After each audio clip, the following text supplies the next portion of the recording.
Welcome back to another how-to series brought to you by onX Offroad, in part with Yukon Gear and Axle. So on today's episode, we brought Colt Cluley in from Colt Builds It. You want to go check out his channel. He's going to be helping us install Yukon Gear and Axle's Grizzly locker and a new set of gears. So you might wonder why we are doing these how-to videos. So what we're doing is we're showing you guys that you can use onX Offroad's Elite membership to save yourself money while doing your gears and axles at home. So the first thing you gotta do is go ahead and pull this diff cover off and drain the gear oil out of this axle. So the easiest way not to make a mess when you're pulling a diff cover off is leave at least one bolt up here on the top loose, because when you pop this, all the oil is gonna come draining out in a hurry.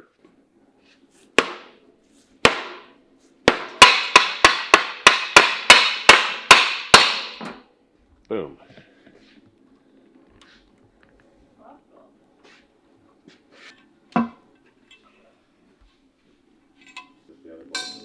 So now that we got the diff cover off and most of the oil drained, we're going to pull the axle shafts out. Now this axle, this is a Sterling 10.5, so it has a full float axle that we can unbolt from the outside. It is going to have a little bit of oil in here because that's what keeps the bearings lubed up for the spindle.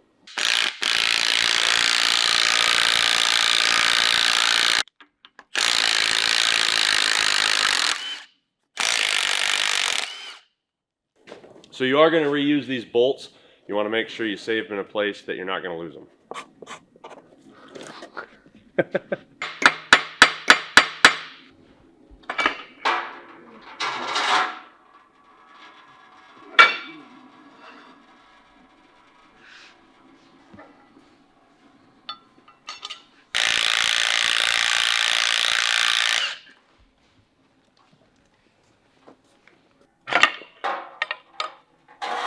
When you are doing your own gears, you want to invest a lot into some sort of shop towel and brake clean, because it's going to be messy and it's going to be smelly, because gear oil does not smell good. You definitely are going to use a lot of rags, a lot of brake clean. It's an oily job. So I'm going to go ahead and just try to clean some of this diff out just so that it's less I have to deal with and I can get the pan out of here.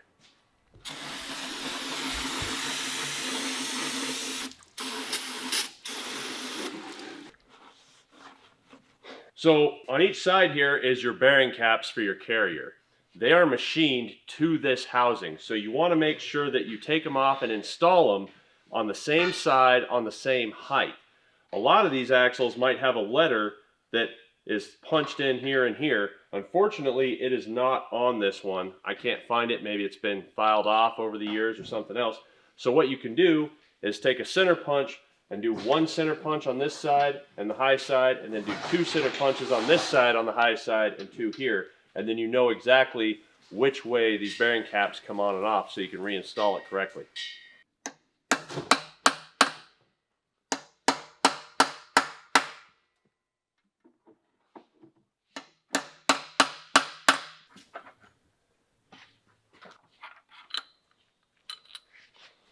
And now we can pull these off without worrying about which direction they go back on. So one of the things a lot of people struggle with is getting their carrier out of the housing. And the trick to that is, once you have your caps off, is taking a wrench that fits your ring gear bolt and hold it up against here and then pry against the bottom. Now, you don't want to pry against your tone ring ever, but you could pry against the bolt, and I've actually pried against the tooth. I don't know if that's a great practice, but it does work. I've never had a tooth break from it. So there's the right way, there's the wrong way, and then there's the way I do it, I guess. One of the other things I should mention is, in a Sterling axle, your bearing shims are actually on the outside of the bearing. So you want to make sure that you catch those and capture them and keep them on that side that they're on. Once we drop this carrier out, Colt's going to take it over to the bench, and I'm going to finish cleaning out the inside of the housing, because this gear oil will make you nauseous. So by cleaning it out, getting it out of here, we don't have to sit and smell it the rest of the day. All right. So right here, you can see the shims. You can see the shims on each side here. So I'm going to go ahead and put them out of the way and keep them on the sides that they came off of. So what I do is I go through and I just spray this out, get down inside all these little holes, and just try to remove as much oil as possible to keep it clean, because we're going to have this carrier in and out. If you do this rear end perfect, you're going to have the carrier out 3 times. So if it's not perfect, you're going to have it out a lot more than 3. Having a clean working environment is crucial. We're going to pop this yoke off and start getting our pinion out. After we get the pinion out, this will be completely disassembled. I'll clean it a little bit more, and then we're headed over to the bench to start rebuilding the Grizzly locker with the new gears and setting up the pinion.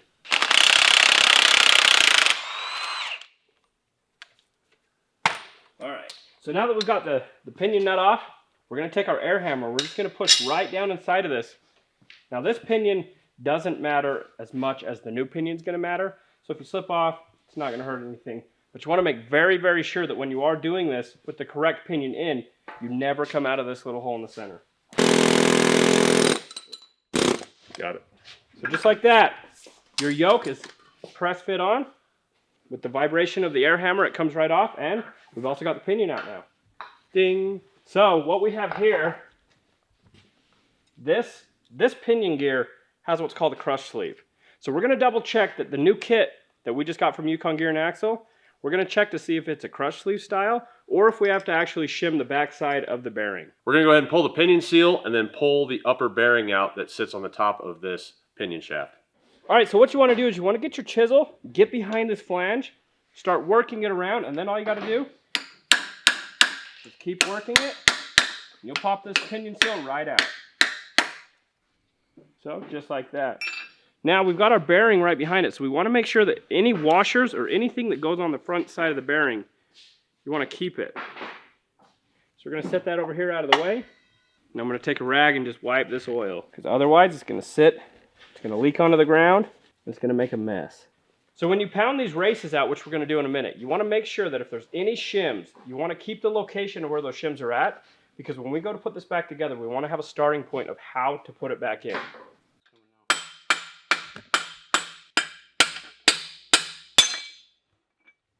All right, so now that we've got the race popped out, we just want to double check and see if there's any shims in there.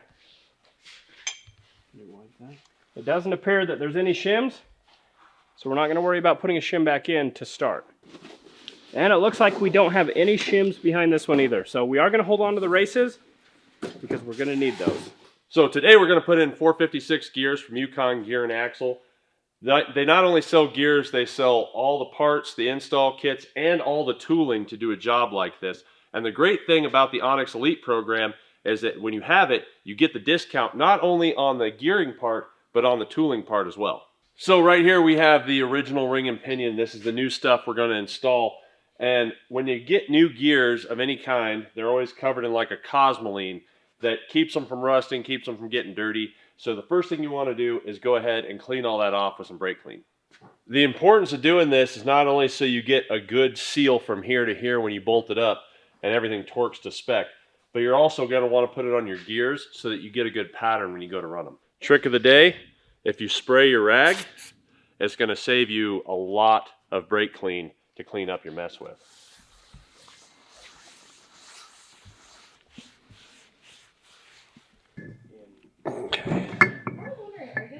With your master install kit comes red Loctite. You always want to put red Loctite on these bolts. You also get these awesome, what I call your gear install Bibles. That'll basically tell you everything you need to know about setting up gears. So with that, it also has all the torque specs that I need for this axle. So once we Loctite these bolts, we need to torque it up to 95 foot-pounds.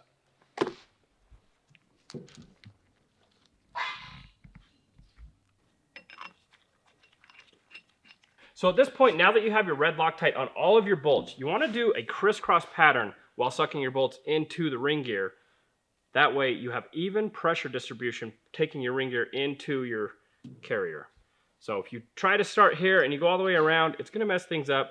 So just start on one end, cross over, come over here, and just do a crisscross pattern, and it will equally pull that gear into the carrier.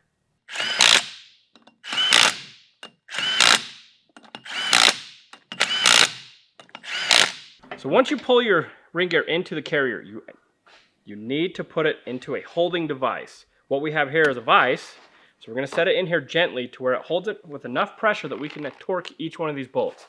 So Colt's going to show you how to protect it with our blue paper towels. So if you at home don't have a vise big enough to hold a carrier, what I've done in the past is if you have the same spline front axle shaft, you can actually slide it in like that and it'll hold it, and so you can set it in your vise and tighten it down, put your carrier on it, and that's how you can torque your ring gear bolts. All right, so we've got our torque wrench set to 95 foot-pounds, and you want to just pull in a nice even swoop. You want to just go straight across.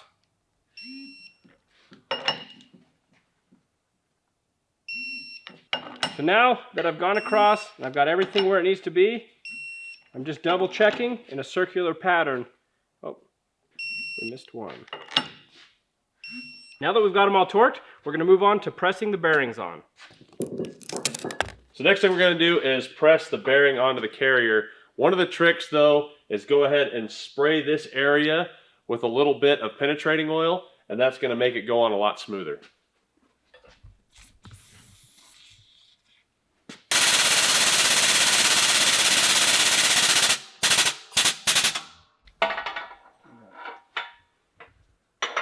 So once you get one bearing pressed on, you're just going to flip the carrier over, repeat the process on the other bearing, and we'll have all the bearings installed on the carrier. Also, always make sure you have your race on your bearing no matter what, if you're pressing anything on or off. Since we didn't have any shims behind the race, I want to make sure under this pinion that there isn't any shims here that we need to check, because that's going to give us our good setup point of where to start with pinion depth. And the way to do that is with this Randy's Ring and Pinion bearing puller, and you just set it up with your collar here, and you make sure that it's tight against the top of here and underneath the bearing. You do want to make sure always, once again, that you have your race on your bearing.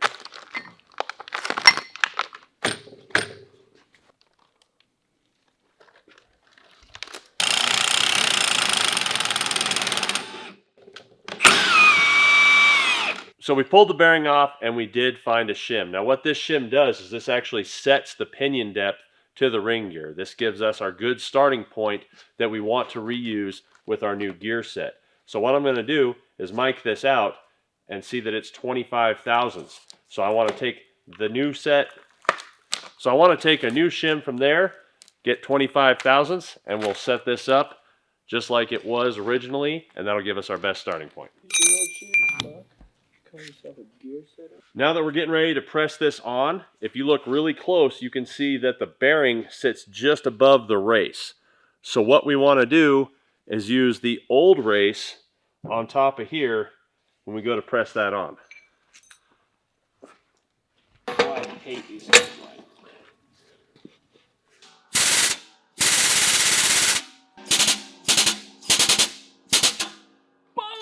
You want to make sure that when pressing your bearing, you have it completely bottomed out. That's why when you heard the press kind of go or get tight, we want a little bit past.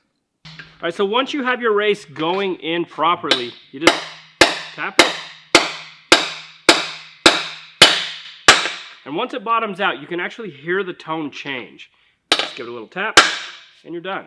So we're going to have Colt install the other race, and we can put our pinion back in. He's giving me the hard side. Yeah, because he's got to get all the way down inside.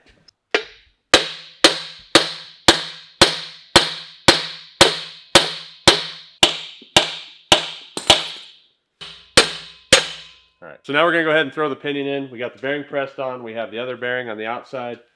And you just slide it through. Robbie will put the bearing on.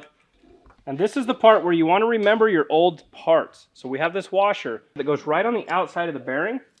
So another thing that we're going to do with this rear axle assembly is we're going to change the yoke. So we've bought this yoke from Yukon Gear and Axle using our elite membership, and we got a discount. So make sure you do that. But we're going to use the new yoke, but we're going to use the old nut. Now the reason for using the old nut is we're going to be taking this off and on probably 4 or 5 times. So we don't want to use the new nut that has a lock on the end, because you used that the last time and that's it. So what you want to do is you want to get a 5-pound dead blow, because this is going to take some force. You need a partner in this situation. So we've got Colt holding the back side of the pinion, and I'm just going to start wailing on this.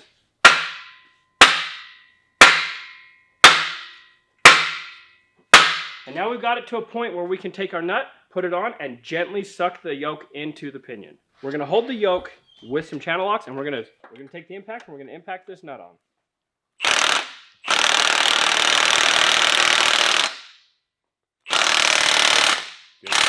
Good. Okay. At this point, you want to take your air chisel and come in right here in the center of this punch, making sure you do not hit your threads. You come in on each side and you just work it a little bit on both sides to make sure that your races and your bearings and everything are tight.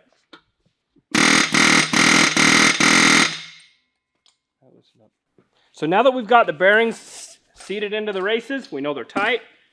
Now it's time to move on to the carrier. With an external shim like this, a trick that I've used in the past is take a little bit of red grease and put it along the back side of your shim. And what that's going to do is allow it to stay in there and not fight you when you're trying to put them in and out. Life hack.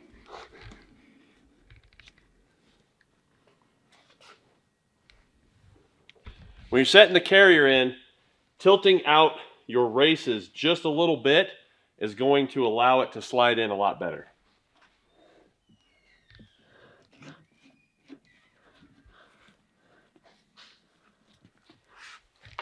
Now comes the fun part. So first thing you want to do is straighten the races back out. Gently tap it in square. And you never want to use a metal hammer at this point. You always want to use a rubber mallet of some kind. I'm using a 5-pound dead blow.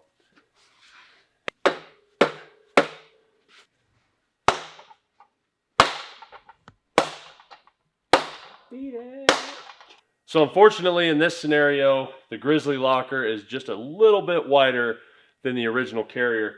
And I can tell that the preload is too tight. I can't turn this carrier. I can't move the ring gear at all. So we're going to have to pull back out, and I'm going to re-shim it, taking some of the shim out, knowing that this is just too much preload. We've checked, and this does have a slight amount of backlash. So rather than just starting with one side and removing some of the shim thickness, what we're going to do is we're going to split the difference. We're going to take a little bit out of each side, put the carrier back in, and see if we can get a good starting point at that point. Now, like we said in the beginning, if we were to put this in the first time and it worked, you're still taking this carrier out probably 3 times minimum. So here we are taking it out. This is going to be shot number 2 when we put it back in. So in your master install kit for these gears, it comes with 2 sets of shims. Now one shim pack obviously is going to be for one side and the other side. So what we're going to do is figure out what needs to come off and then measure these out. First thing I'm going to do is take this shim that was from this side, mic it out, and see the thickness. So because we know that the bearing preload was too tight, but it felt like we had a decent amount of backlash in the pinion, we're going to go ahead and take just a little bit out of each side. Now this is 100% a guessing game. What I'm going to do here at this point is probably take about 10 thousandths out of each side and see if that's enough to make this work. All right, so what we've done is Colt has mic'd out the new pack of shims, and we've removed enough that we're about 11 thousandths thinner than the original shim that we started with. We took 10 thousandths out of each side, so basically we took 20 thousandths out of the whole preload of the bearings, and I can push it in. Now this is, it sounds pretty good. I've done a lot of these, so I can kind of feel out the backlash, but I do know that I shouldn't be able to just slide this in. So I'm going to have to take that 10 thousandths, I just got a little aggressive, and I'm going to put it back in one of these sides. So what we did is we actually added a 12 thousandth shim on this side, and it feels pretty good. So Colt's going to go ahead and install the caps. Now remember when we told you guys, mark them. This is very crucial that you make sure that the caps go on in the correct position on the correct side. And then we'll check the backlash and see where we're at. So right now we need to check backlash. You're going to need a dial indicator to do that. With a magnet, it's a nice setup. You can make it pretty easily. They do sell that at Yukon Gear and Axle that you can get at discount with your onX Elite membership. What we're looking for here is 8 to 12 thousandths backlash. And we have 10 thousandths backlash. So we know that our ring and pinion are at least at the correct backlash. Now we can check the pattern. Colt taught me something, and he's about to teach you guys. Okay, this paste comes out thicker than a Snicker, and he is going to thin it down. So you take a little bit of gear oil, a lot of it, sorry about that. And you thin down your paint. So we're actually going to be checking the wear pattern on the heel and toe of the gear to see where our gears mesh together and to make sure that they are meshing correctly. Now, if everything goes perfect, we're pulling this out again one more time or two more times. Once. So we still have to pull this out, even if this is perfect. So let's check it. Now a little trade secret. Get yourself a drill with a 1/2-inch bit driver in it. And this is how we're going to turn the pinion while Colt is holding pressure against the gear, preloading the gears. Okay. And you want to run it both directions so you get good pattern wear on both sides. Ready? Yep.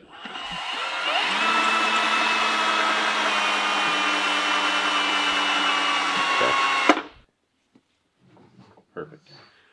Okay, now what we're looking for here is usually what YouTube people fear of showing, because somebody's always going to scrutinize you saying you need to add 10 thousandths or 5 thousandths or how to push it in or out or whatever. But what we're actually looking for is our pinion depth and the mesh of the gear of the pinion to the ring. And what you're trying to see here is a solid oval pattern that's in the center of the tooth, basically covering as much of the tooth as possible, giving you the best pattern as possible, and you want it as centered as it can be. What we see right here, this is our coast side, so this is the back side of the gear. This is what isn't really getting the pressure unless you're in reverse. The number one concern you want to have is the drive side of the gear, making sure that it is as centered as possible in your ring gear. How do we look? So as you're looking at it, as you're looking at this drive side, you can see how you have a nice solid oval D-shaped pattern right here in the middle of the gear. So we know we're actually getting the strongest center point of that gear. Holy cow. That looks pretty dang good. Yeah. The coast side here, this side is going to be your secondary side. You're going to be most concerned with the drive side, and this coast side is the secondary side, but this is nice and centered up. It looks really good. If this is really bad, if it's out, that's where you're going to get that gear howling. So when you have just some no-name person doing your gears and you drive away and it's howling, that's because they didn't set up the coast side good enough. All right, so don't fear trying to get this perfect your first time you ever set gears up. Now inside your gear Bible from Yukon Gear and Axle, there is a bunch of acceptable patterns. So as you can see right here, it shows you the coast and the drive side. The patterns vary a little bit and they're not all perfect, or they may not appear as if they're perfect. They are acceptable. So if you can't get it perfect, centered, top and bottom, don't worry. Refer to your guide, and your guide is going to tell you what is acceptable and what is not. You have a bunch of different options in here that are acceptable as good patterns. All right, so now we've come to the point where we need to pull the carrier out for the final time. The reason we're going to pull the carrier out is we have to set the crush sleeve on our pinion. So the pinion's got to come out. We've got to do all that, and we also need to take these caps off so that when we final install this, we can torque our cap bolts to the correct torque with red Loctite. Now that is very, very critical that you Loctite them, because you never want anything to come apart inside your axle. So we're going to get working on that and show you the rest. So now that we have this thing all set up and we know the pattern's good, the backlash is good, and everything's ready to go, now you get to pull it back out so we can put the caps on with Loctite, torque them up correctly. We got to pull the pinion out so we can put the new crush sleeve in and the pinion seal and have it all set up. We'll be ready to go. So just for peace of mind, once you have your carrier out, you can actually look at your pinion and see how good your pattern is and how much contact point you have on your pinion gear.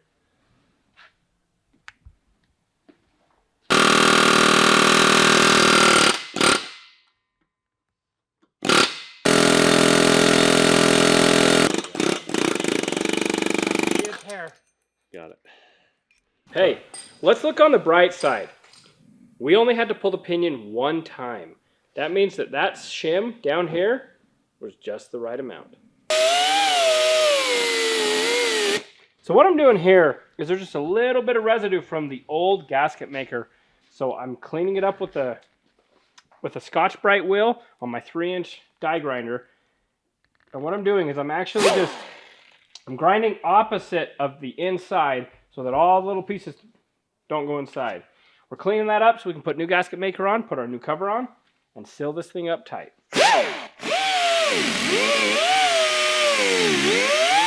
So right here is a crush sleeve, a brand new crush sleeve from Yukon Gear and Axle.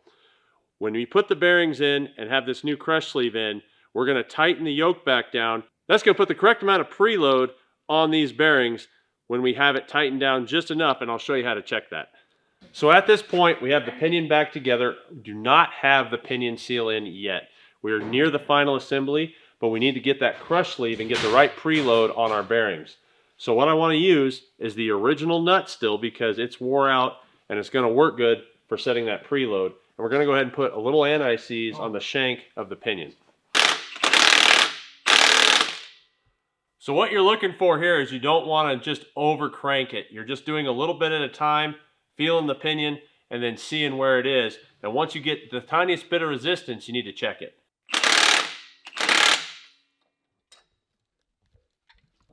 Right now we have a tiny bit of resistance. I'd put a little bit of gear oil on each one of the pinion bearings so everything's going to spin smooth, and you get a true, you can get a true measurement that way with just putting a little bit of gear oil on the pinion bearings. And what we'll do is once we get it all set, we're going to check it with our 1950s inch-pound needle-style torque wrench. Oh yeah. So what we're looking for is 20 to 30 inch-pounds. But what I want to do before we check it is take the air hammer and just go in on both sides of the pinion to make sure everything is nice and tightened up.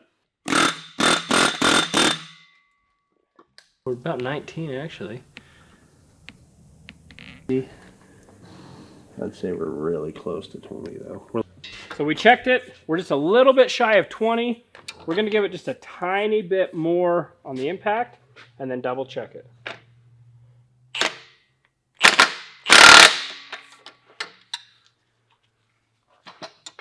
Now that we've set the preload and we know that it has no resistance on it because we don't have the carrier in there, we don't have the Pinion seal. Yeah, okay. So now we still haven't put the pinion seal in, we still haven't put the carrier in. That's so we could get the true resistance of what exactly our preload is on this pinion. Now we can go ahead and pull this yoke back off, put our pinion seal in, finalize this one last time, and then we can put everything back together and call it done.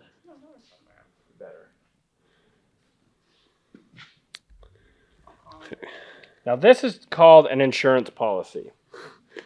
Not required, but I do it on every one. To ensure that it's not going to come out and it's not going to leak.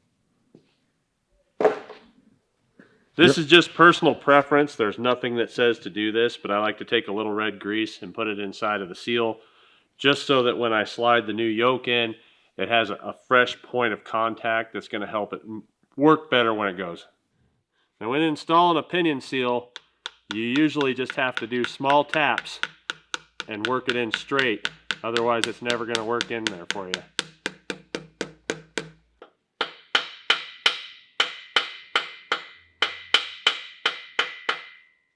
Now that we've put the pinion seal in, we can do our final assembly with the new pinion nut.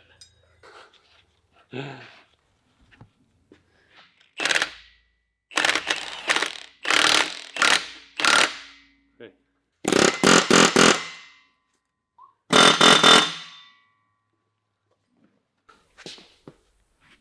20, just barely over 20. Cool. Perfect. Oh yeah, like 20 on the dot. That's exactly what we're looking for. So now it's time to put the carrier back in for the final time. It remains so valuable to me. This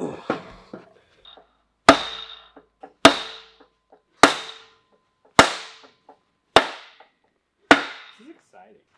So once we install the caps, we put the bolts in with red Loctite. We're going to be torquing these to 80 foot-pounds. Each axle has a different torque spec, so that's the great thing about the Yukon Gear and Axle book, is it'll tell you which one you need for which axle you have.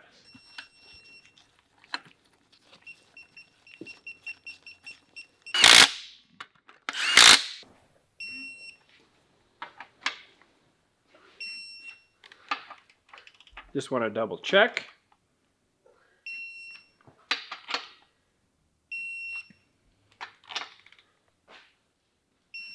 Perfect. We've got this all torqued. Now we can put our back cover on and reinstall our axle shafts. Woohoo! To finish off our install of the Yukon Gear and Axle gear set plus Grizzly locker, we're going to be using Yukon Gear and Axle's 10.5 forward rear nodular cover.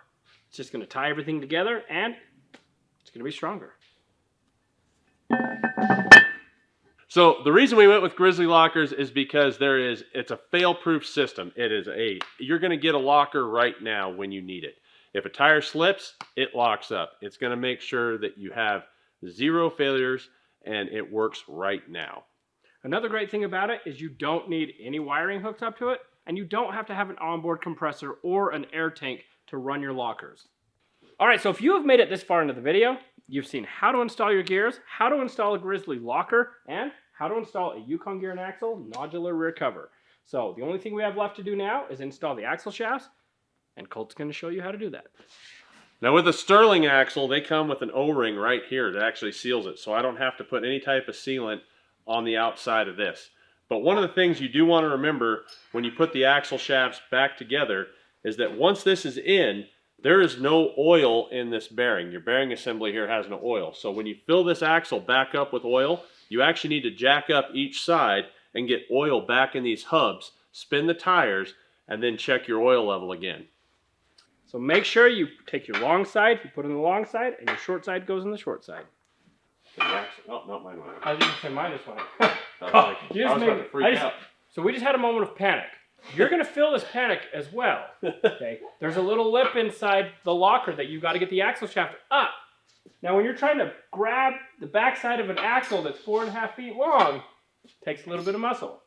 But your axle shaft will go in as long as it's correct. All right, so now we've shown you guys exactly how to install Yukon Gear and Axle's gear sets with their Grizzly lockers. Now, if you guys enjoyed this video, we're going to be putting together a complete series of how-to videos based off of all the elite partners from onX Offroad. So if you guys like this video, make sure you check out the other videos in this series and head over and get yourself some awesome stuff from all the elite partners utilizing your onX Offroad Elite membership. Thanks for watching.